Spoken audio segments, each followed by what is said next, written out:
crois que j'ai toujours été frustrée quand j'étais salariée de devoir justifier à foison mes prises de décision et de ne jamais avoir eu la confiance, un regard bienveillant de mes collaborateurs, de mes patrons sur ce que je disais alors que j'étais sûre de ce que je disais. Tu vois, j'avais ce manque de confiance en moi à l'époque et, euh, et donc j'avais pas cette liberté.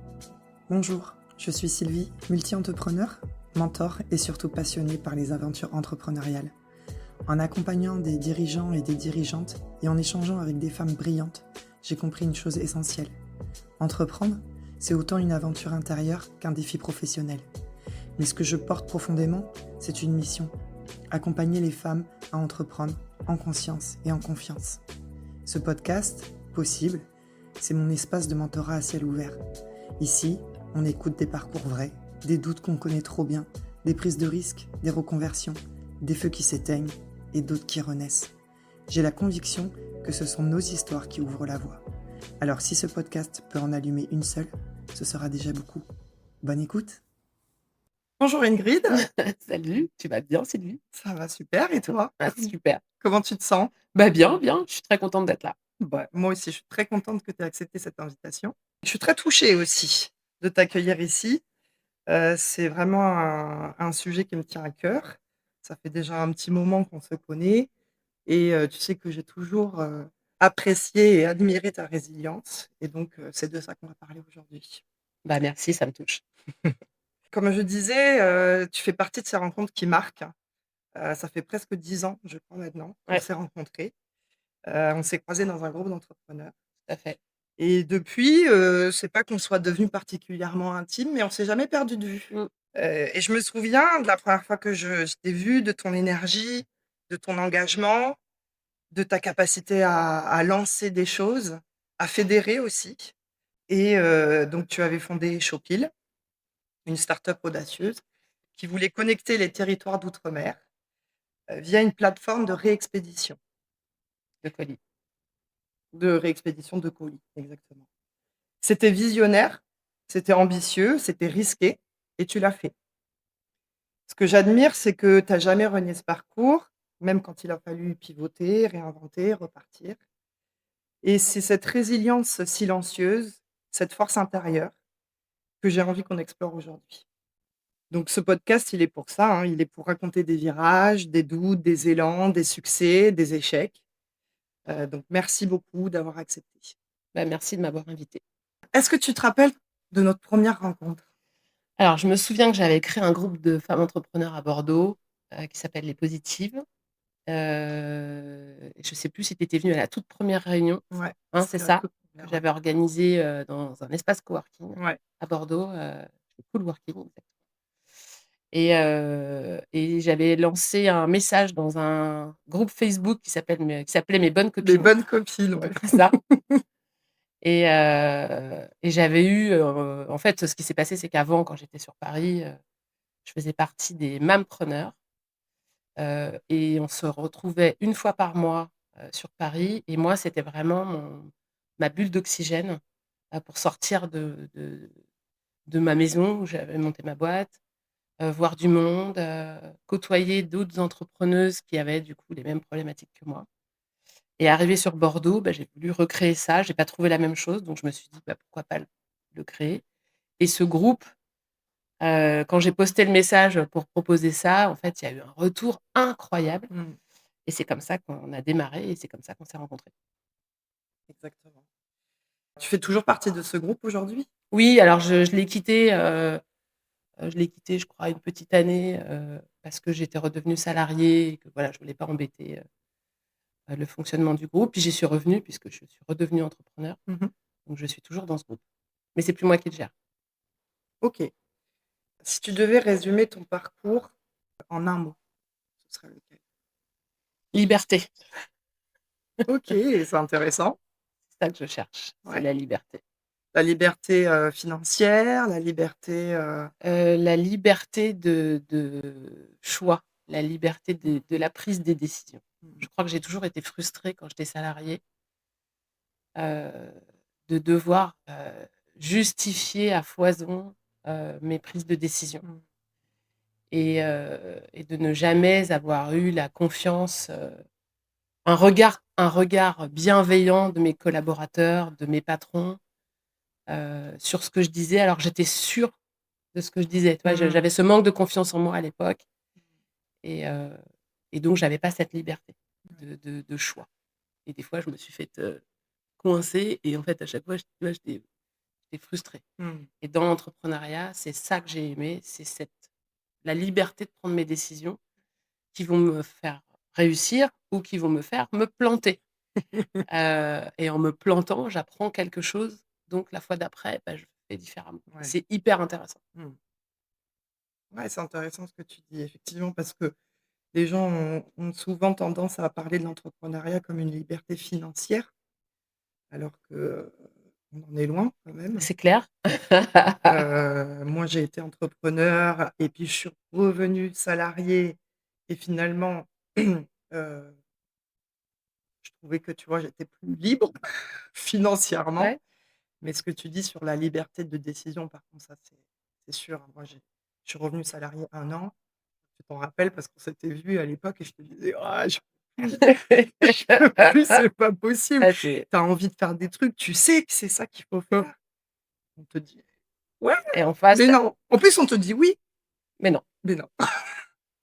C'est vrai que ça, c'est ouais, c'est compliqué, hein. Dans le salariat, en tous les cas, moi, les boîtes que j'ai faites, j tu as pas cette prise de décision collective, Mmh. tu vois? Où on va se dire que chaque personne a quelque chose à apporter et que le big boss qui décide, il devrait décider que si vraiment personne n'est d'accord. Ouais. Il devrait pas, être celui qui décide, Mmh. sans expliquer pourquoi on prend cette décision. Moi, j'ai Mmh. pas de problème à ce qu'on suive pas ma décision. Mais en face, il doit y avoir un échange, tu vois? Ça doit être, justifié. Bah, ouais, OK, on fait pas ça, c'est vrai qu'on aimerait faire, mais bon, les budgets, c'est pas possible, tu Ouais. vois? C'est des vrais arguments de Mmh. dire qu'on Un n'a pas les budgets. budget ou l'équipe va pas suivre ou Voilà, ou c'est pas la priorité, on fait trop de choses en même ouais. temps, tu vois? Il y a plein de bonnes raisons de pas suivre, de pas lancer un projet. Mais ne pas le lancer, juste parce qu'on a décidé que c'était non, mais on va pas dire pourquoi, parce qu'il y a un autre truc derrière, mais on va pas t'en parler. Tu es qu'une pièce rapportée, ça sert à rien Mmh. et ça, cette sensation-là, moi, elle m'a toujours frustrée. Mmh. Et donc, cette, cet esprit entrepreneurial, donc ça a germiné, tout doucement en toi et pourquoi Shopify? Alors, à la base, quand j'ai fait mes études, j'ai eu un prof qui nous a fait faire une étude de cas, et il nous a dit: «Créez votre entreprise» Mmh mh. et j'ai découvert qu'on pouvait créer son entreprise et là, j'ai dit: «Oh, mais c'est génial, c'est hyper intéressant, quand je serai grande, c'est ça que je veux faire». Mmh. Donc bon, j'ai été, salariée, pas mal de temps, et heu et donc j'ai bossé dans une boîte où on faisait de la sécurité, informatique. OK. C'était une start-up, donc je suis arrivée au tout début, levée de fonds, embauche de 50 personnes, OK. voilà, donc j'ai contribué à l'évolution de cette société avec, mes autres collègues. C'était hyper intéressant, j'ai fait plein de choses et j'étais un vrai couteau suisse dans cette boîte et je me suis intéressée à tout ce que c'était que de créer une entreprise. Donc Mmh. j'avais un esprit d'entrepreneur qui était lié à, cette étude de cas que j'avais faite où je m'étais dit: «Comme j'ai pas fait d'école de commerce, Mmh mh. j'apprendrai, sur place» et c'est ce que j'ai fait. Et ensuite on a été rachetés. On a été rachetés, il y a eu des magouilles qui ont été faites et donc toute l'équipe de direction a été mise, heu, contre le mur, Mmh. et donc je me suis fait dézinguer avec les autres D'accord. et pour moi ça a été horrible. Enfin, j'en ai fait un burn-out. J'avais tout donné et là je me fais dézinguer, je comprenais pas parce que moi j'avais pas magouillé, quoi. Ouais. Hem Et à ce moment-là, j'ai ma famille, une grande partie de ma famille qui habite aux Antilles, dont mon père et ma belle-mère. Ils ont monté un petit commerce et ils font, des beaux kits. Mmh. Ils vendent Sympa. ils vendent des beaux kits et donc ma belle-mère pétrit, sa pâte à pain, tous les soirs à la main et moi quand je vais aux Antilles, à chaque fois, on me demande de ramener, une paire de chaussures, un marteau, un machin, un truc et mon père, me demande, de lui acheter un truc sur l'internet. Et en fait, c'est comme ça, c'est à force d'aller aux Antilles, tous les étés que, je me rends compte qu'il manque quelque chose puisque tout le monde me demande de leur ramener des trucs. OK. Voilà, l'idée, elle est venue comme ça D'accord. et je savais que je voulais devenir entrepreneur, mais je voulais pas faire n'importe quoi et donc quand j'ai eu ce burn-out dans cette boîte, heu et qu'en même temps j'ai cette idée de Shopify, je me dis, de toute façon, je sais plus à l'époque j'avais, 35 ans, je dis: «C'est maintenant ou jamais quoi. Mmh. On verra bien». Mais j'ai pas réfléchi. J'avais le droit au chômage, j'avais, le sous-sol total de ma maison.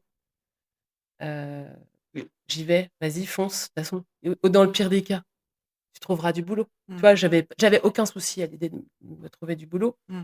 mais je m'étais dit, «Bon bah non, mais là j'ai une opportunité, vas-y fonce». D'accord. Voilà. Voilà comment est venue l'idée de Shopify. Et est-ce que, quand tu as lancé, tu avais déjà une vision de ce que tu voulais que ce soit ou c'était vraiment totalement freestyle? Alors, hop, non c'était,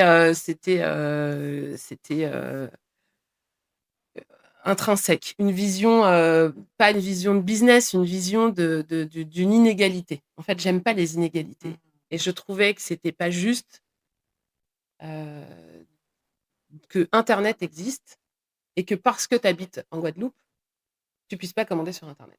Voilà, ça moi ça me Ouais, parce que rappelons-le, en fait, quand on est, dans les Caraïbes, en règle générale, les plateformes, enfin tous les sites les qu'on connaît sites sur lesquels on commande tous les jours ne livrent pas dans les Caraïbes. de la majorité, Mmh. exactement et là-bas, la vie est chère Ouais, et là-bas, il y a pas, le choix des boutiques, il est quand même super limité. d'accord. Par exemple, il y a pas IKEA, tu vois? OK. Voilà. Et tu pourras pas avoir et IKEA et Alinéa et machin Ouais. et tu vois, tu pourras pas de toute façon avoir toutes les marques. Les territoires sont beaucoup trop petits et Mmh. donc là, moi, je te parle de la Guadeloupe, mais c'est pareil en Martinique, c'est pareil à La Réunion, c'est pareil en Nouvelle-Calédonie, en Polynésie, à Mayotte, Ouais, à s Saint-Barth, en règle générale sur les îles, quoi. à Parce Saint-Martin, que enfin, ma tu vois? sœur a le Voilà, même problème, elle habite en République dominicaine et c'est exactement, pareil, elle peut pas se faire livrer ou alors il faut que ça passe par une boîte postale aux États-Unis, enfin bon. c'est ça et on est à côté des États-Unis, mais les sites américains ne livrent pas parce que Mmh. c'est des territoires qui sont beaucoup trop petits. Mmh. Et puis il y a un problème de douane, Ouais. voilà, donc c'est tout ça qui fait que pour acheter sur internet ou quand tu as un site marchand et que tu veux vendre à ces destinations, en fait, c'est compliqué. Donc du coup, comme ce sont des petits territoires, les sites se prennent pas trop la tête et se disent: «Bon, bah, laisse tomber, on livre pas». Voilà, D'accord. c'est ça le concept. Pourtant, c'est quand même des territoires qui sont même s'ils sont petits, ils sont très peuplés quand même. Oui, mais ça te pose tellement de problèmes. Tu perds un colis, les frais de D'accord, port OK. sont Donc sont c'est pas rentable pour eux, c'est en pas fait? rentable pour eux. C'est D'accord. beaucoup trop d'implications, pour avoir un service de qualité et qu'on reste rentable. D'accord. Donc ça coûte beaucoup moins cher d'aller ouvrir, la livraison à la Belgique, qui est Mmh. proche de la France, que d'aller ouvrir la livraison à la Guadeloupe. OK. Voilà. C'est les je comprenais pas au début et c'est à force de côtoyer les sites marchands, j'ai compris ce qui se passait et donc les sites marchands qui, dès le début, n'ont pas ouvert à l'outre-mer, bah, quand ils grandissent, Ils se posent même plus la question, quoi. ici, alors ils se la posent, mais encore une fois, c'est vraiment, comment est-ce qu'on va livrer, ces territoires avec le même niveau de qualité que quand on livre la France hexagonale? Mmh. Voilà et que ça nous coûte pas plus d'argent ou un petit peu plus, mais si ça nous coûte un petit peu plus, il faut quand même que ça nous rapporte de l'argent. Ouais. Voilà et donc c'est pour ça que ça perdure en fait, Mmh. et que ça n'existe pas et qu'il y a ces plateformes de réexpédition de colis. OK. Alors, tu as exploité pendant combien de temps cette activité de Shopify? Alors je l'ai créé en 2012 et je l'ai revendu, en 2021. OK, donc presque 10 ans. J'ai réinvesti dans la société qui m'a racheté D'accord. et on a revendu le groupe, que j'ai quitté donc l'année dernière, donc en 2024. OK, Donc en tout, j'ai travaillé 12 ans sur Shopify. d'accord. Donc 12 ans d'abord comme, 9 ans en tant qu'entrepreneuse ouais et et ensuite tu 3 as été ans racheté, tu étais salarié? c'est ça. OK, d'accord. Et alors cette transition de passer de c'est moi la boss et ensuite je suis salariée, tu en parlais tout à l'heure. Est-ce que tu as Écoute, ressenti la même chose? alors j'ai accepté, je savais qu'en vendant et qu'en redevenant salariée, je savais que j'allais perdre des libertés. Ouais. Donc j'en étais consciente, je l'ai accepté, ça fait partie du jeu. Donc je l'ai accepté, mais je m'attendais pas. J'avais oublié, que dans certaines boîtes, heu, il y a des gens mauvais, quoi, Mmh. et je comprends pas, je comprends pas. J'ai pas du tout découvert ça dans l'entrepreneuriat. Mmh. Dans l'entrepreneuriat, si tu côtoies des gens mauvais, Tu les zappes? tu les zappes, tu vois? Il y en a évidemment qu'il y en a, c'est pas le monde des bisounours, mais si des gens sont différents de toi, bah, voilà, tu peux partir. Là, quand tu es employé et que les gens sont mauvais, que c'est une culture, c'est pas possible.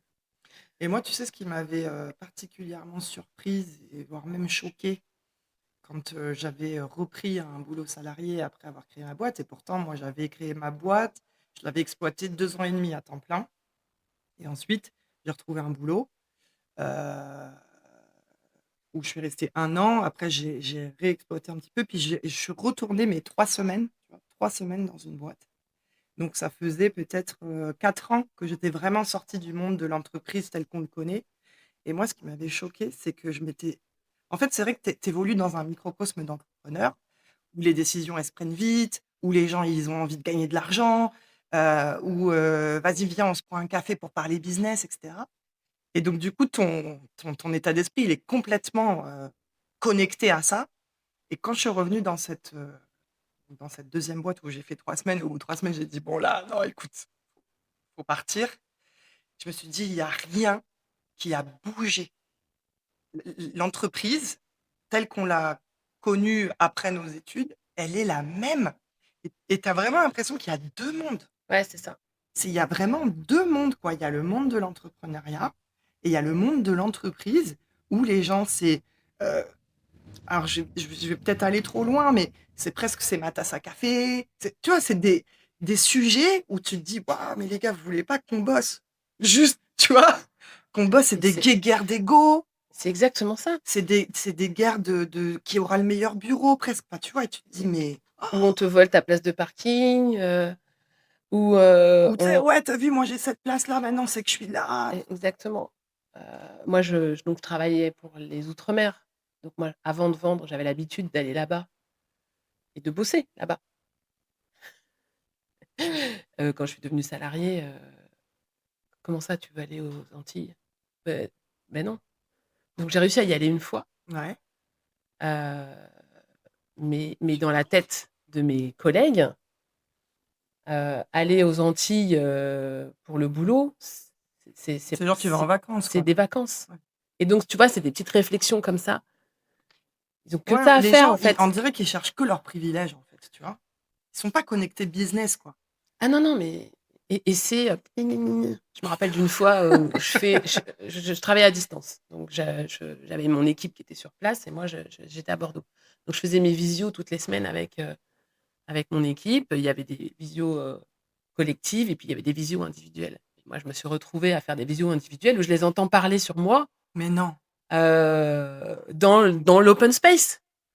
mais Mais non. je te jure! J'hallucinais, en fait. Mais ça parlait, mais tu dis: «Mais vous avez que ça à faire?» Mmh. J'hallucinais. Où on est venu même, fouiller, sur mon ordinateur, sur l'ordinateur d'une de mes Et rappelons assistantes. que c'était quand même ta boîte, quoi, tu vois? Non, mais c'est un truc de malade. Non, mais il tout était tout j'ai jamais vu un truc comme ça. Tout était n'importe quoi. C'était n'importe quoi. Et tu dis: «Vous voulez pas qu'on avance, en fait, et qu'on fasse des trucs sympas pour les clients?» Je c'est je comprends pas. Franchement, je comprends. Donc il a fallu donc j'ai préféré partir. On s'est OK. fait racheter Mmh mh. par la poste belge et j'avais pas, moi, envie d'aller faire, «Ouin ouin, ils sont pas gentils avec moi, donc c'est pour ça que je pars». Mmh. Non, je reste pas avec vous, les gars. Mmh. Je vais pas me battre. Je devais me battre même pour mon salaire, où j'étais moins bien payée que mon bras droit, parce que j'avais pas autant d'ancienneté que lui. Donc comment ça, autant d'ancienneté? Attends, faut que tu m'expliques. je te Comment jure. c'est toi qui as créé la boîte? Ouais, mais dans le groupe, Ouais. j'avais pas l'ancienneté. Ouais, donc tu sais, L'an c'est vrai, l'ancienne on en revient quand même aux privilèges, Non, quoi. mais Les c'est gens se ça. battent pour leurs Ouais. privilèges. Je sais pas, ils ont pas pris compte de l'ancienneté de Shopee. Donc Ouais. j'avais un salaire qui était inférieur, heu, au manager, qui était, au même niveau que moi ou à mon bras droit et tu fais: Incroyable. «Ouais, incroyable». Et alors, bon, c'est c'était quoi ton plus gros défi dans l'aventure Shopee? C'était ça ou c'était autre chose? Non, non, ça a été avant, de partir, de lancer une boîte où, j'ai pas de strat, j'ai pas de compétences, en investissement, Mmh. j'ai pas de compétences en logistique, et je fais tout avec, le bide, quoi. Donc je rencontre les bonnes personnes, qui sont dans des réseaux, d'entrepreneurs et qui trouvent que l'idée est top, que la vision est top. Ma vision, c'est une injustice. Qu'est-ce qu'on fait pour la régler? Mmh. Donc j'ai énormément côtoyé les politiques. Bon, voilà, il s'est rien passé, hein, ils ont servi à rien. Mais voilà, j'avais quand même, tu vois, cette envie de me dire: «Bon, bah, j'essaye et on va y arriver» et bon, bah, non, en fait. Si c'est une perte de temps et tu peux pas faire, ce que j'ai appris, c'est ça, c'est que, f soit tu fais du business, Mmh. heu, c'est bien d'avoir des convictions, mais en fait, tu te fais manger Mmh. parce qu'il y a toujours quelqu'un qui est là pour te mettre un coup dans le dos ou, te faire croire que, te faire perdre ton temps. Et tu t'es dit à un moment, «Vas-y, je vais tout arrêter». Ouais, je me le suis dit plein de fois. Je me Ouais. le suis dit plein de fois parce que je pensais que ça allait, je voyais bien qu'il y avait un vrai engouement. Il y a eu un vrai engouement hyper rapidement. Hem, donc derrière, il a fallu professionnaliser la chose, hein. J'ai démarré dans ma maison, le sous-sol de ma maison. Enfin, tu vois, le stéréotype de la start-up, où j'avais tous les camions des livreurs qui arrivaient dans ma rue. Mes voisins, ils se demandaient ce que j'étais Si en tu train de vendais de faire, la tu vois? drogue, tu vois? Ouais, c'est ça. Ça me faisait rire. Mais bon, à un moment donné, il faut gagner de l'argent, il faut embaucher, il faut prendre un local, je me suis retrouvée dans des situations où, on voulait même pas me louer une imprimante. Tu vois? Ça me coûtait moins cher de louer une imprimante, parce que j'avais beaucoup d'impressions à faire pour la réexpédition, que d'acheter mon imprimante avec des cartouches. Bon, bah, je pouvais pas la louer parce que, j'avais pas un premier bilan, et donc j'avais pas de réseau. Enfin, tu vois? Tout est lié au réseau, aux gens que tu connais, qui vont t'ouvrir les portes, qui vont te faire aller plus vite. Donc à l'époque, j'avais pas de réseau. J'ai vite compris qu'il fallait que je me fasse un réseau et j'ai vite compris qu'il fallait aussi, que les gens me connaissent, quoi. Mmh. Donc j'ai fait énormément de com, j'ai fait énormément d'interviews, heu comme à l'époque ça n'existait pas et que ça répondait à un vrai besoin, bah, j'ai vite été connue et puis je me suis positionnée à des endroits où j'allais avoir de la visibilité, notamment avec les politiques et c'est ça qui a fait que, j'ai grillé tous les autres. Il y en avait, je crois qu'il y avait une plateforme qui s'était ouverte juste avant moi, sauf que moi, j'ai eu, tout de suite un reportage, sur des télévisions d'outre-mer. Ouais. Voilà, laisse tomber, ça a été l'explosion, du site internet, s'est faite comme ça. Et pour en revenir à la question, quand est-ce que tu te disais: «Bah, non, c'est bon, j'arrête tout»? Oh parce que je fais pas assez de chiffres, Mmh. Tu réussissais à te payer? j'ai réussi à me payer au bout donc j'avais, à l'époque, je crois qu'on avait, 3 ans de chômage, donc j'ai fait une année, où je préparais ça dans ma tête et 2 ans, c'est le chômage qui me payait. Et donc quand mon chômage s'est arrêté, pendant 6 mois, je me suis pas payée Mmh. et après j'ai commencé à me payer, 800 €, Ah ouais, des ouais, j'ai petites sommes, commencé quoi. commencé par 800 €, puis 1 000, et cetera Mmh. et comme j'avais négocié de l'argent au moment de mon départ, c'est ce qui m'a permis, tu vois, de pas changer, de pas baisser trop mon rythme de vie, Ouais. puis après j'ai commencé à me payer, voilà. Puis ensuite j'ai fait une levée de fonds donc ça ça m'a fait du bien de plus être toute seule et d'avoir un petit peu de cash pour, investir et donc faire plus de chiffre d'affaires et donc me payer. D'accord. Et donc finalement, bon, tu l'as dit, tu as eu envie d'arrêter plein de fois, mais qu'est-ce qui t'a fait tenir finalement? Ce qui m'a fait tenir, c'est que, ça allait être pire d'arrêter que de continuer. Ouais. Pire dans le sens, repartir dans le salariat. Ouais. Ça, c'était vraiment le truc que tu Ouais, voulais pas? c'était vraiment le truc que je C'était ta voulais. motivation, suprême, quoi? Ouais. Le salaire, ça suffit pas, en fait. Ouais. Le salaire, ça suffit pas. Il faut, C'est incroyable parce que tes mots, ils résonnent tellement en moi. Moi, je me rappelle que quand, j'ai, heu, j'ai j'ai quitté l'entrepreneuriat, que je suis revenue dans le salariat, franchement, j'étais assez bien payée, tu vois? J'avais un poste de directrice commerciale, j'étais bien payée, j'avais une belle voiture de fonction parce que moi, j'adore les voitures, donc c'était un peu genre, tu vois, mon petit privilège et je me rappelle qu'au bout de 6 mois, j'envoie un message à ma sœur et je lui dis: «Je peux plus, je peux plus» et elle me dit: «Mais sans déconner, tu te fous de ma gueule? Tu pleurais il y a quelques mois parce que tu avais plus de thunes, parce que tu savais pas comment tu allais bouffer. Là, tu es bien, tu es payée, tu as ta belle voiture et tu veux déjà arrêter?» Je lui dis: «Ouais, mais en fait, je me rends compte que c'est pas l'argent qui me motive, ça suffit pas» non, et c'est exactement ça, c'est ce que je lui ai dit, j'ai dit: «Ça suffit ça pas». suffit pas. L'argent, c'est bien. Moi, quand je suis redevenue salariée après avoir vendu, Shopee, bon, bah, oui, j'avais cette charge mentale C'est ça, en c'est ch moins. Tu vois? Ça, c'était agréable de se dire: «Bon, c'est plus moi qui gère, les finances et je sais que tous les mois, je vais me verser mon salaire, peu importe les galères qui vont arriver, mmh, je sais que je vais avoir mon salaire». Ouais, mais à quel prix, en mmh, fait? c'est ça. À À quel quel prix? prix? À quel prix? À combien on met le curseur? Moi, je me posais cette question, je me disais: «Quel salaire je suis prête à accepter Bah, pour, aucun. pour être un petit peu une bénie oui-oui?» parce Non. que c'est un peu ça, quoi. Tu sais qu'en fait moi, j'avais compris. J'avais compris assez rapidement que, bon, OK, en fait, les mecs, ils ont pas envie que je donne mes idées. Ils ont pas envie que j'apporte quelque chose. Ils ont peut-être juste besoin d'un exécutant, sauf que quand tu es directeur commercial, tu es pas censé être un exécutant. Tu es censé être un stratège, mettre en place une stratégie, faire évoluer la boîte et moi, c'est vraiment ce que je voulais et en plus, je sais pas si tu te rappelles, mais à l'époque, je te disais toutes les idées que j'avais et même toi, tu m'avais dit: «Putain, mais moi, je rêverais d'une meuf comme toi dans mon C'est équipe». clair. Sauf que moi, non, moi, j'allais trop vite, j'allais trop loin. C'était: «Non, calme-toi, non, on va pas faire ça». Tu te dis: «Mais vous m'avez embauché juste pour, signer des documents, tamponner Que ce soit le sbire et serrer des mains, et mais faire. Moi, j'étais, ouais, voilà, faire. j Mais prends une assistante, tu vois? exactement.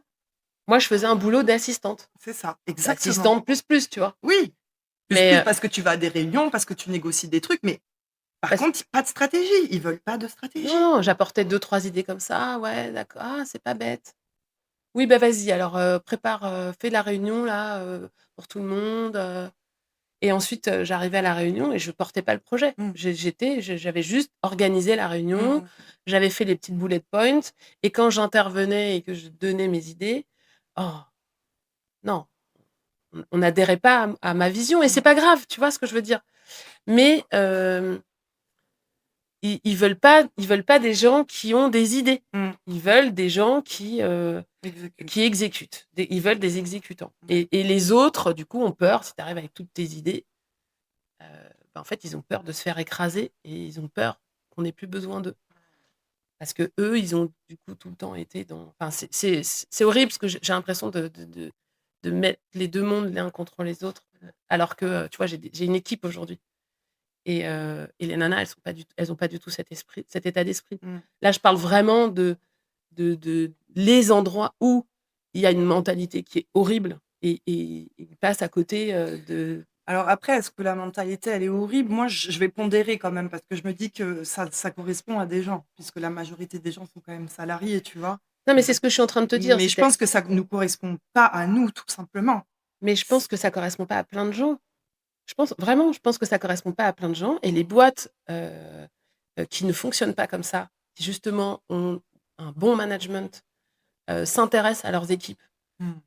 les font évoluer. Ça, c'est intéressant et je pense qu'il y en a de plus en plus.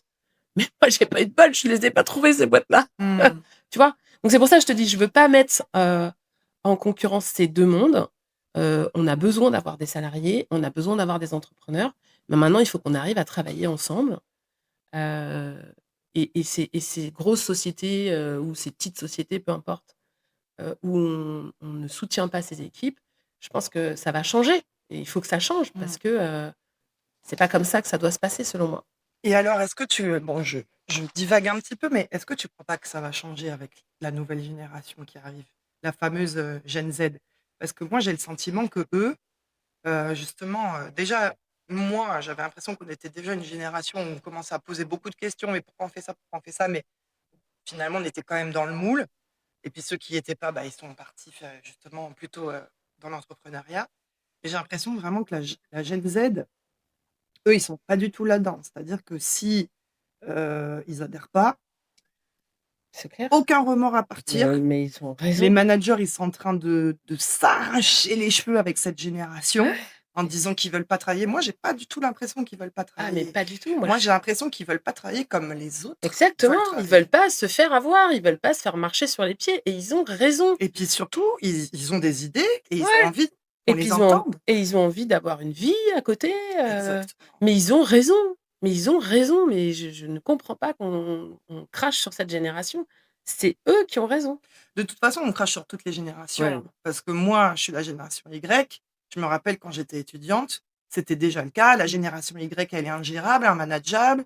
Et j'avais même fait une journée d'études sur la génération Y pour dire comment on fonctionnait, tu vois, c'était quoi. Donc, toutes les générations, il y a des Mmh. oppositions entre toutes les générations.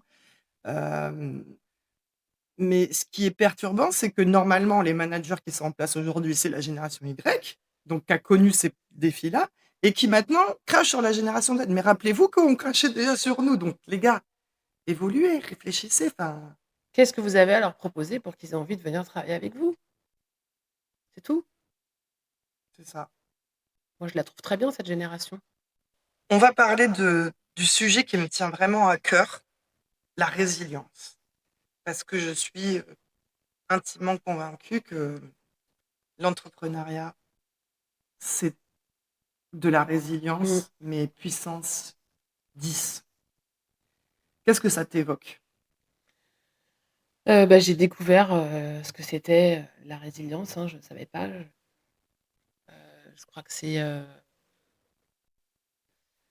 je crois que c'est un état d'esprit, c'est une génération, j'en sais rien, je sais pas. J'ai l'impression que résilience, c'est mon prénom, en fait et sauf qu'au début, je trouvais que c'était un compliment et qu'aujourd'hui, je trouve que c'est un défaut, Ah ouais? Tu le vois d'être comme un défaut? trop résilient. Ouais, bah, ouais, parce que du coup, tu encaisses vachement, en fait.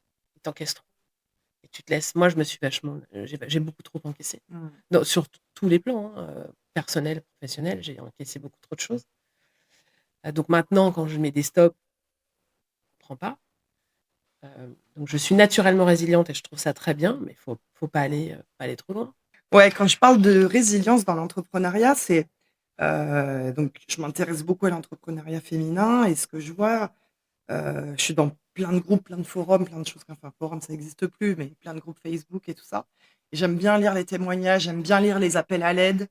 Heu et le dernier que j'ai vu, c'est, ben voilà, ça fait 1 an et demi que j'essaye de vivre de mon activité, tu sentais que la nana, voilà, elle était passionnée par son truc, mais bon, ben, j'arrête parce que, financièrement, je peux plus, parce que trop de charge mentale, parce que, j'arrive pas à trouver des clients, parce que c'est trop dur, parce que c'est et en fait, moi, je me rappelle, quand j'ai lancé ma première boîte, j'avais un pote entrepreneur qui m'avait dit: «Je vais t'envoyer un dessin, tu vas l'accrocher devant ton bureau et quand tu auras envie d'abandonner, tu le regarderas». Et en fait, c'était deux bonhommes, tu vois, qui creusaient dans une mine. Et il y en a un qui était à ça de trouver les diamants et qui a fait demi-tour en disant: «Oh, c'est trop dur, j'y arriverai jamais, j'arrête». Et l'autre qui était beaucoup plus loin, mais déterminé en disant: «Ouais, c'est bon, je vais y arriver». Et donc, à chaque fois que j'ai eu envie d'arrêter, je me disais: «Non, parce que ça se trouve, j'y suis là, tu vois, ça se trouve, les diamants, ils sont derrière». Et à chaque fois que j'ai eu envie d'abandonner et que finalement, j'ai remis tu sais, le coup de collier qui te fait mal, mais tu te dis: «Non, je le fais», ça s'est débloqué. Il y a un truc qui s'est débloqué. Oui, oui, je suis d'accord. Je suis entièrement d'accord avec toi. Jusqu'à quel prix? Voilà. Si c'était à refaire, je ferais pas pareil. Mmh. Il y a des trucs que je ne ferais pas pareil et je n'accepterais pas certaines choses. Je ferais pas du tout la même chose. Mmh. Donc la résilience, c'est bien. On m'a dit plein de fois: «Ah, c'est bien, tu es résiliente». Mmh. Mais on s'est servi du fait que je sois résiliente aussi pour, m'écraser et ça En se disant: «Bon, de toute façon, Ingrid, c'est bon, elle se exact relèvera». exactement: «Oh, de toute façon, bon, elle va attendre, machin, c'est Ouais, bon, elle a déjà eu ça». ouais, OK. Et c'est ça, moi, qui me dérange. Donc la OK. résilience, c'est bien, il faut être résilient. Si en effet, tu vas abandonner alors que tu étais à ça de réussir, mais tu le sais pas, Mmh. mais pas à n'importe quel prix. Mmh. Pas au prix de tout détruire, de se ruiner la santé, heu, Et sinon donc c toi, pour toi, ce serait quoi le bon signal? Le signal qui te dit: «Là, stop». je suis pas sûre que je puisse te dire ça parce que ça va vraiment dépendre, de chaque business. Heu, il faut s'écouter aussi. Puis abandonner alors que tu es à ça de trouver. Mmh. Ouais, mais peut-être que tu es à ça de trouver et puis que tu arrivé sur place quand tu auras trouvé, tu fais la crise cardiaque. Ouais. Donc c'est pas grave, c'est que c'était pas à toi de les trouver ces diamants, tu vois? C'était à Mmh. c'était à l'autre de les trouver. Mais ce qui est drôle avec ce dessin, c'est que, je l'ai vraiment encadré, hein, comme il m'a dit, je le regardais souvent et en fait, à un moment, je me suis dit: «Mais on peut le voir dans les 2 sens aussi ce dessin». On peut le voir où effectivement l'autre qui est beaucoup plus loin, il a encore une énergie de fou, mais c'est peut-être parce qu'il est plus loin qu'il a une énergie de fou et peut-être que quand il sera à ça, il sera comme celui qui a fait demi-tour et qui en peut Mmh. plus. Parce que c'est vrai que faut s'accrocher et tu sais pas, c'est ça qui est dur dans l'entrepreneuriat, c'est que tu sais pas quand ça va marcher, quand ça va percer et c'est pour ça que moi les entrepreneurs que j'accompagne, je leur dis à quel point le mentorat, c'est important parce que tout seul, c'est pas possible. Je suis tout à fait d'accord. C'est impossible. En fait, ça sert à rien d'aller s'épuiser sur un truc alors que ça se trouve, il y a quelqu'un qui va pouvoir te donner un plan C'est ça. et tu vas aller 2 fois plus vite. Donc du coup, tu vas avoir de l'énergie plus longtemps Mmh, pour, tracer la bonne route pour aller trouver les diamants mmh, parce que tu auras fait telle étude, tel truc, tel machin, telle stratégie, tel découpage et cetera. ouais. Tu auras réussi à emmener du monde avec toi, donc vous allez être plusieurs à creuser. Enfin, tu vois? Heu, je trouve que, on s'accompagne pas, on Ouais, se fait pas accompagner quand ouais. on est entrepreneur parce qu'on essaye d'économiser ses sous.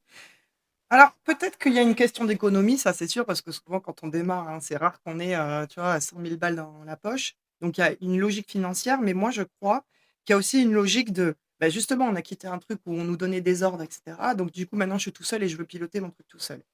Et ça, c'est vraiment une erreur. C'est vraiment une erreur parce que, déjà d'une, moi ce que j'ai constaté, c'est que quand on passe de salarié à entrepreneur, il y a vraiment une transition qui est pas facile. Parce que salarié, tu avais peut-être une carte de visite, d'une société hyper connue. Là, quand tu arrives, c'est toi et toi, tu es personne. Donc va trouver de la crédibilité, va trouver, va vendre quelque chose en étant personne. Il faut, voilà, être quand même bien armé. Hem, donc vraiment cette transition salarié-entrepreneur, moi personnellement, je l'ai très mal vécue. Je l'ai très, très, très, très mal vécue. J'ai fait une descente en termes de confiance en moi, alors que j'étais là, j'étais une super bonne commerciale, donc très grosse banque et je suis redescendue, mais tu te dis: «Ah ouais, donc tout ce que je faisais là-bas, en fait, je sais plus le faire». C'est pas qu'on sait plus le faire, mais c'est juste qu'en fait, tu plus, la jolie carte de visite, tu plus toute la structure. Tout à Puis fait. même si ton manager, il te cassait les couilles, ben, en fait, tu avais quand même une structure où tu savais que tu devais prendre tant de rendez-vous et cetera. Donc moi, je crois qu'il y a quand même aussi cette logique de: «Moi, je veux plus personne, maintenant c'est moi qui décide». Sauf que tu qu'un cerveau et même si tu as les meilleures idées au monde, De toute façon, je pense elles que sont pas toujours bonnes et tu sais pas toujours comment les la appliquer. base de l'entrepreneuriat, c'est de pas rester seul pour Ouais, moi. ouais. Si tu restes seul, tu as la tête dans le guidon, il y a plein de choses que tu vois pas, il y a plein de choses que tu sais pas faire. Ouais. Donc il faut s'entourer et il faut pas absolument pas rester seul, Mmh. ça c'est clair. Donc soit tu peux te faire mentorer, puis il y a plein de structures aujourd'hui qui existent, où justement tu es pas seul. Donc il faut vraiment, s'entourer et puis, ouais et puis il faut oublier son ego, hein, et prendre Mais les écoute, conseils, de ceux qui, bah, voilà, qui ont envie de t'aider, c'est des choses qu'il faut prendre, quoi. C'est vrai que l'ego, c'est un ennemi. Ah ouais, puis c'est surtout dans l'entrepreneuriat. Ouais. Je vais, moi, me faire conseiller Mmh. par, une nana qui a 10 ans de moins que moi et qui a jamais, Monter ouvert sa sa boîte? boîte. Mmh. Non, mais c'est ça Mmh. l'ego. Mmh. Après moi, de tous les entrepreneurs que j'ai rencontrés, je suis persuadée qu'on ne peut pas devenir entrepreneur si on n'a pas un minimum d'ego. Oui, de toute façon, ouais, même partout, enfin, c'est normal d'avoir de l'ego. Mais en tout cas, il faut pas que cet ego, il soit handicapant. Ouais, tout à fait. Mais ça, Ça, c'est les années aussi, mmh, hein, qui passent, hein, et puis c'est les exactement. gamelles que tu te prends où tu te dis: «Bon, bah, là, je suis redescendue de mon piédestal, voilà, hein». Ça fait du bien de se prendre quelques claques, de Mmh, temps en temps, exactement. Bon, en tout cas, après Shopify, comme tu l'as dit, tu as vendu ouais, et tu es partie sur un autre projet qui n'a rien à voir. rien. Est-ce que tu peux nous en parler? Oui, bah, j'ai ouvert un centre de technologie minceur et bien-être Mmh. sous la franchise, JFG Clinique. OK, Je me suis installée au Bouscat OK. et donc ce qu'on propose, c'est, on a 3 axes. On fait de la silhouette minceur, de l'épilation laser et des soins du visage avec des machines haute performance. Et à ce OK. concept-là, j'ai rajouté un espace, de cryothérapie corps entier, une cabine électrique, où, pendant 3 minutes, plonge nos clientèles dans une cabine à -110 degrés, pour, se sentir bien dans son corps. Il y a énormément de bienfaits. Il y a beaucoup d'études cliniques qui ont démontré que, ça pouvait, améliorer les douleurs, le sommeil, baisse du stress, de l'anxiété, OK. boost de plein de choses. Donc ça n'a absolument rien à voir avec ce que je faisais avant. Et comment tu Heu, l'abordes alors ce nouveau défi? Bah, en fait, quand j'ai vendu, Shopify, j'avais 2 possibilités. Soit je restais, heu, avec les Belges et Mmh. ça aurait voulu dire que j'aurais été encore en télétravail Mmh. et que j'aurais fait des allers-retours à Paris et en Belgique et j'aurais passé mes journées à faire des réunions en visio. Voilà. Dans une ambiance qui ne me plaisait pas du tout, mais avec un salaire qui tombe tous les mois, qui est pas mal, qui est correct, surtout pour, ce que je faisais. Mmh. Voilà. Hem, donc soit je faisais ça, soit j'allais faire quelque chose où je vais m'éclater. Ça va faire 9 ans que j'habite à Bordeaux. J'avais toujours pas travaillé avec, la clientèle, l'écosystème bordelais. OK. Donc j'avais envie de découvrir, ma région, aussi, au travers de mon travail. Ce que je ne voulais pas, c'était repartir de zéro parce que je l'avais déjà fait et que, j'allais sur mes 50 ans et que je voulais pas repartir de zéro et mettre 10 ans, Ouais. à être bien dans mon boulot, à être sereine et cetera. Donc ça, je ne voulais pas. C'est pour ça que je suis partie sous une franchise. OK. J'ai réfléchi pendant 2 ans, et côtoyé, et regardé, toutes les différentes franchises qui existent. Et pourquoi dans ce domaine-là? À la base, je voulais, déjà quand j'étais jeune, je voulais être prof de sport. OK. Tiens, moi aussi. Donc voilà, je voulais travailler dans le milieu du sport. Donc j'ai d'abord cherché des franchises dans le milieu du sport et ce qui était proposé aujourd'hui, c'était pas quelque chose qui me correspondait. Donc de fil en aiguille, je suis tombée dans le milieu de la beauté, Mmh. ce qui n'a absolument rien à voir avec qui je suis, mais vraiment je suis pas du tout, issue de ce milieu et c'est un milieu que je n'aimais pas. D'accord, carrément, que tu aimais pas. Vraiment, c'est-à-dire que mes potes, ils se sont dit: «Mais qu'est-ce qu'elle fait?» Genre tu te maquilles pas, tu as pas de routine Tu vois? skincare?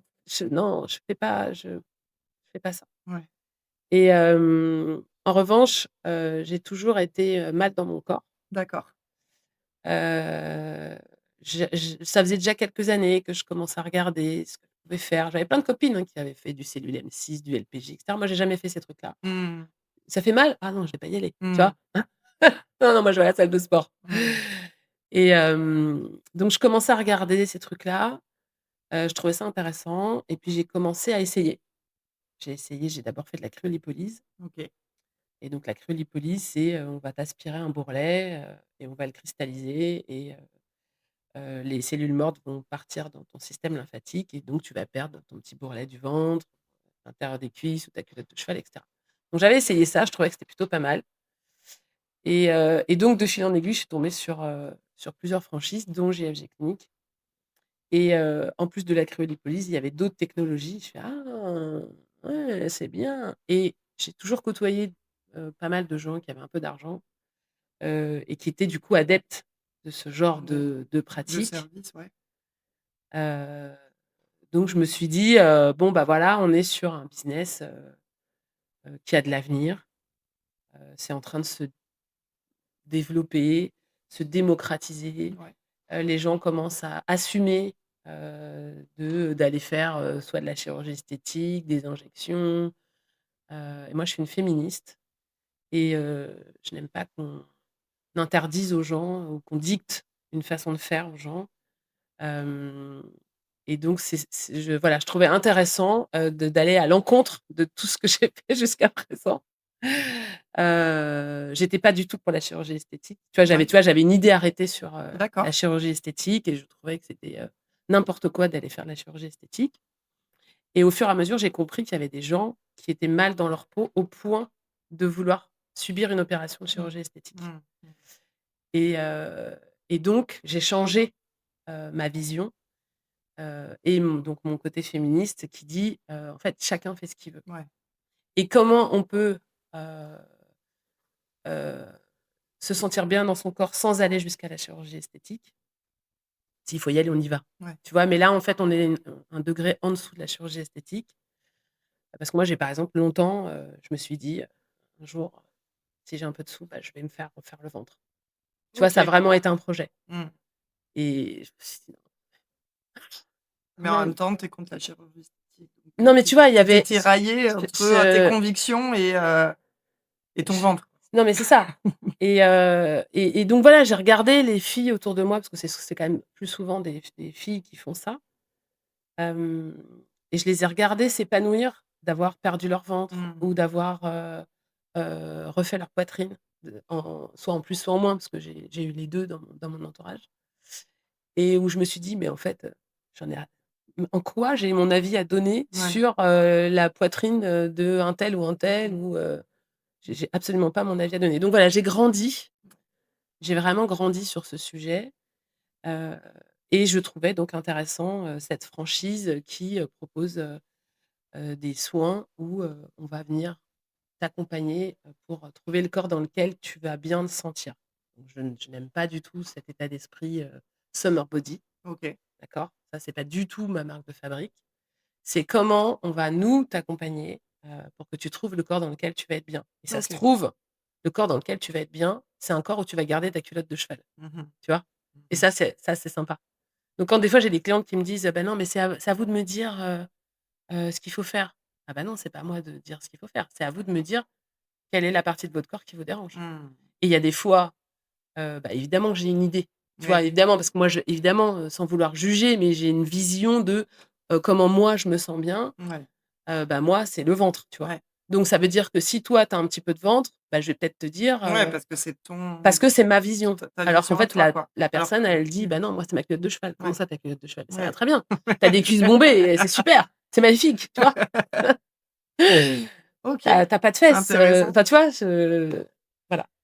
Et alors, est-ce qu'aujourd'hui, donc dans cette deuxième e entreprise, ce deuxième parcours entrepreneurial, il y a des choses qui ont changé, sur ta façon de gérer ta vie pro et ta vie perso, par exemple?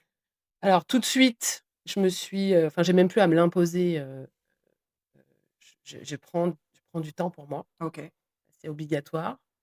Je suis très souvent au centre, mais je prends du temps pour moi. J'ai tout de suite investi. En fait, j'ai pas lésiné sur les investissements financiers, OK. heu, parce que j'ai compris, ça c'est ce que j'ai appris dans mon ancienne expérience, c'est qu'à un moment donné, il faut mettre de l'argent sur la table Pour que ça marche. pour que ça marche. Donc je n'ai pas lésiné sur, la qualité de ce que je propose. Je voulais un truc de qualité. Voilà, je voulais vraiment un truc de qualité, et c'est assez rigolo, j'y ai mis mon identité, Mmh. l'identité de mon équipe. Au début, quand on a ouvert, on était toutes, ni, ni, ni, tu sais, toutes comme ça. Heu, on essayait de correspondre à une image qu'on peut avoir d'un D'un centre, centre de beauté, ouais. un institut de beauté. Et puis, on s'est rendu compte que c'était pas nous. Mais c'est pas nous! On n'est pas du tout comme ça. Et à un moment donné, il y a un jour où, j'ai une de mes collègues qui explose de rire en train de parler avec une cliente. La deuxième, pareil, et moi, hop, pareil, et ce jour-là, on vend. Mmh. Et en fait, vous vous êtes dit: «Ouais, finalement, quand on est naturel». Je suis allée les voir, on s'est mises dans un couloir, je leur ai dit: «Vous avez vu ce qui s'est passé là aujourd'hui les filles? Bon, bah, maintenant on fait nous en fait. Ouais, On ouais. on est on est On enlève, nous-mêmes». le costume et ouais. Voilà.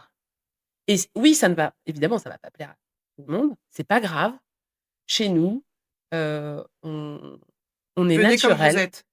on se marre, heu et je ne critique pas. J'adore, hein, moi j'adore aller au spa, qu'on me parle doucement et qu'on me fasse des papouilles comme ça. Mais nous, c'est pas ce qu'on fait. Mmh. On fait du coaching. On vient t'aider on vient te donner plein de conseils, pour te donner des tips pour, que tu trouves le corps dans lequel tu vas bien te Mmh. sentir. Donc tu vois, on avait une mauvaise image en fait de notre métier, hein, c'était pas la bonne, Ouais, et donc on le fait en étant nous-mêmes et c'est super. et ça marche. Ça marche très bien. Bon, bah, super. Hem, Qu'est-ce que tu pourrais dire aujourd'hui, parce que tu disais que tu es féministe et je te connais aussi pour, voilà, ton engagement auprès des femmes entrepreneurs. Qu'est-ce que tu dirais aujourd'hui à une femme qui ose pas se lancer? Bah, c'est, pourquoi elle ose pas se lancer? Heu, Quels sont ses blocages? ouais, qu'est-ce qui bloque? Est-ce que, elle a quand on se lance comme ça, on a besoin d'être entouré. Mmh. Donc, c'est vrai que souvent, notre entourage qui a peur, va plutôt, conforter nos peurs. Ouais, Mais c'est pas parce qu'ils nous aiment pas, c'est parce que au contraire, c'est parce qu'ils nous aiment. ouais, Donc il faut aller se confronter à d'autres personnes qui vous connaissent pas, qui vous aiment pas, voilà, qui ont pas d'affinité pour ouais, vous. Il faut parler de son projet, ouais, contrairement à ce qu'on pense.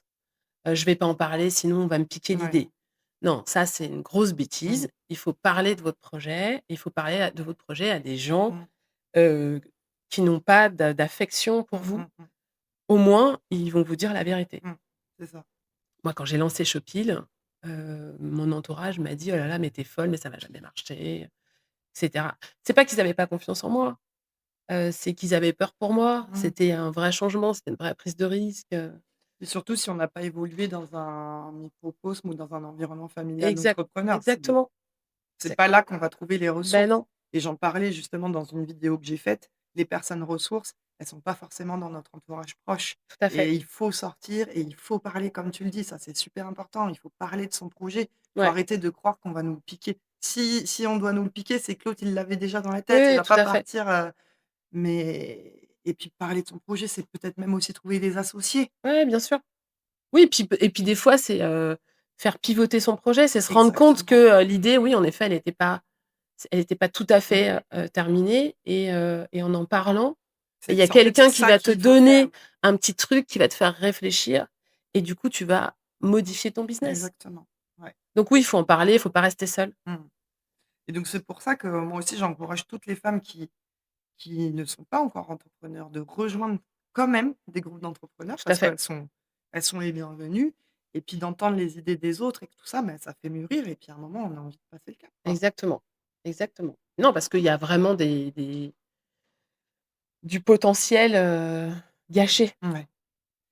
Et restons dans, qu'est-ce que tu dirais à une entrepreneure qui est déjà lancée et qui est dans la phase de doute, qui a envie de tout arrêter? Heu, alors oui, je suis pour la résilience. Faut essayer de pas lâcher, mais voilà, faut voir quelles sont les raisons qui font qu'elle a envie de lâcher. Hem, il faut se poser, il faut vraiment se poser le pour et le contre pour Ouais. pas avoir de regrets. Mmh. Je pense que c'est ça qui est important. Parce que des fois, c'est une bonne décision de s'arrêter Ouais. pour, se ressourcer et repartir plus tard. Mmh.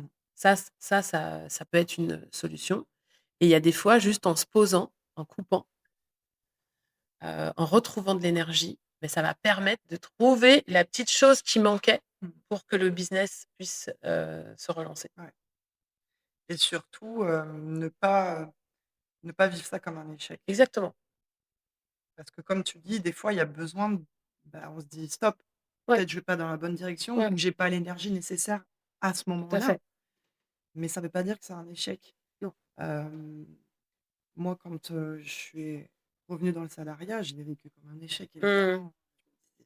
Moi, j'avais une vision de mon entreprise que je n'ai pas réussi à atteindre et puis finalement, quand je suis revenue dans le salariat, déjà on m'a proposé un poste de directrice commerciale, ce que j'aurais jamais eu avant, déjà pour commencer et puis surtout, ça m'a fait comprendre plein de choses et quand je me suis relancée la deuxième fois, je me suis dit: «Attends, ça j'avais fait déjà, ça avait pas marché, je vais pas faire Mmh. pareil». Donc c'est juste un petit rebond, un petit tremplin en fait, il y a pas de, tant qu'on est vivant, il y a pas d'échec. Mmh mh.